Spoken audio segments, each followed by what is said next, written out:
Hello everyone. So for this or that week, for week 10, I'm going to be discussing Kimberly Crenshaw. So for the scholarly peer review, I have found a review from Reed Spans. I'm sorry if I pronounced that name wrong. Who did a rhetorical analysis / peer review of Crenshaw's TED Talk speech. In his review, he speaks on how Kimberly was able to balance different aspects / topics, and for an example, she was able to create an emotional connection with the audience when she was speaking during her TED Talk.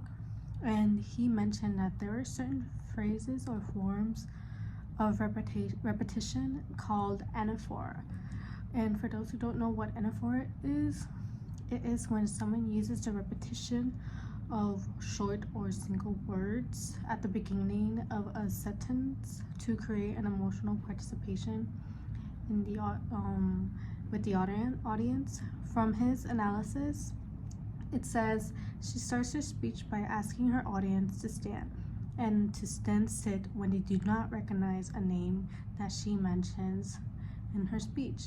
When she mentions only 4 audience members are left standing, she reveals that the last few names have belonged to Black women killed by police, demonstrating her audience, and so too the country's lack of exposure to the police brutality experienced by Black women.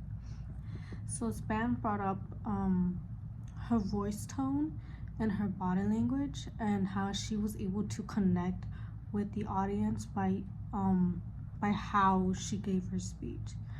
So that pretty much strengthened her message as well. It creates she was able to connect with the audience, being able to create a bridge to connect with them. And how this differentiates from my peer review is Reed Spans spoke about how she gave her speech. So body language, tone, voice, connecting with the audience, and how she gave her speech. Whereas to me, I spoke about what she talked about. So I was able to dig in deeper on what she spoke. So she spoke about police brutality against Black women, innocent Black men as well.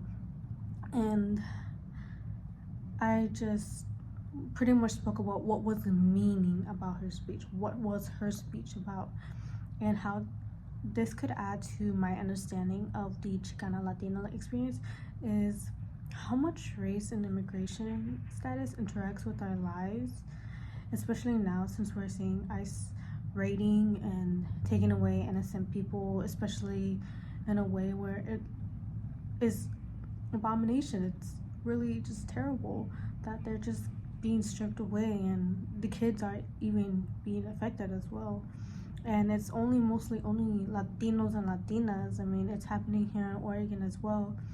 And it just shows just how many people of color are just invisible to the public.